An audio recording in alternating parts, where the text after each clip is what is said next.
আসসালামু আলাইকুম। আশা করি সবাই ভালো আছেন। তো আমিও আলহামদুলিল্লাহ ভালো আছি। আজকে বাইরুত শহরের অন্যতম একটা মসজিদ বাইরুত হারিরি মসজিদ, সেই মসজিদটার ভিতর দেখানোর চেষ্টা করবো ইনশাআল্লাহ। তো মসজিদের ভিতরে আসলে ভিডিও করা উচিত না, তারপরও দেখানোর চেষ্টা করবো। অনেক সুন্দর একটা মসজিদ। তো চলো সবাই মিল্লা মসজিদের ভিতরটা দেখে আসি। আর এখানে আমার বন্ধু বান্ধব সবাই মিল্লা ছবি তুলতেছে। আর এই এরিয়াটা অনেক সুন্দর।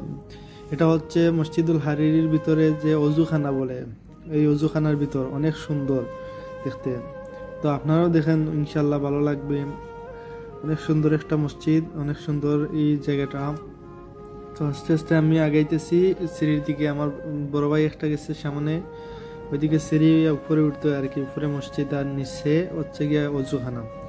তো উপরে যাচ্ছে আমার কৌসর ভাই, ওই সামনে যাচ্ছে। ওইটা সামনের দরজাটা হচ্ছে ওইদিকে যাইয়া বাইরে হইতে হয়, আর ওইদিকে উপরে হচ্ছে মসজিদ। অনেক সুন্দর একটা মসজিদ। আসলে যারা আসছে, যারা দেখছে, অনেক ভালো লাগে এই মসজিদটা।